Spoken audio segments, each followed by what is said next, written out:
O'zbekiston xalq artisti G'ulomjon Yoqubov necha yoshda? Hozirgi videorolikimiz aynan shu haqda. Videoni oxirigacha tomosha qiling. Kanalimizni ilk bor ko'rib turgan bo'lsangiz, videoga like bosishni va kanalimizga obuna bo'lishni unutmang. O'zbekiston va Qoraqalpog'iston xalq artisti G'ulomjon Yoqubov kecha 76 yoshni qarshi oldi. San'atkorning muxlislari va ixlosmandlari uni tug'ilgan kuni bilan tabriklab, ijtimoiy tarmoqlarda iliq va samimiy tilaklar qoldirishdi. G'ulomjon Yoqubov 1950-yil 1-mart kuni tavallud topgan. U Toshkent teatr va rassomlik san'ati institutini tamomlagan. Xonanda kuchli va yoqimli ovozi, ijrochilikdagi emotsional va ko'tarinki ruhga boy uslubi bilan ajralib turadi.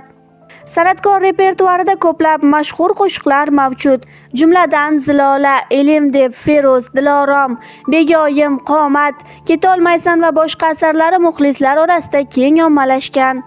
Shuningdek, G'ulomjon Yoqubov bir qator kinokartinalarda ham rol ijro etgan, xususan Shaytanat teleseriali hamda Katta hovli filmi orqali tomoshabinlarga aktyor sifatida ham tanilgan.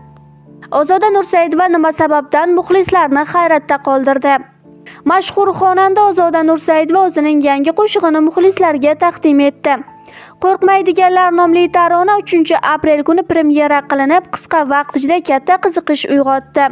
Qo'shiq YouTube platformasiga joylanganiga hali 2 kun ham to'lmasdan qariyb 500 mingga yaqin tomosha yig'ishga muvaffaq bo'ldi.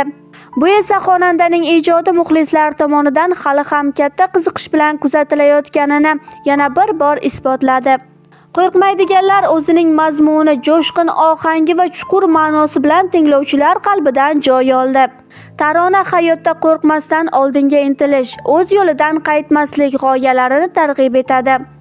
Muxlislar qo'shiqni iliq kutib olib, ijtimoiy tarmoqlarda faol tarzda fikr bildirishmoqda. Ko'plab izohlarda xonandaning ijrosi yuqori baholanib, uning har bir yangi loyihasi alohida voqea sifatida qaralayotgani ta'kidlanmoqda.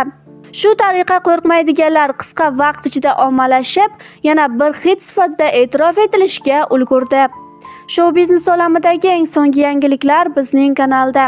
Bizni kuzatishda davom eting, biz sizga eng so'nggilarini taqdim etishda davom etamiz.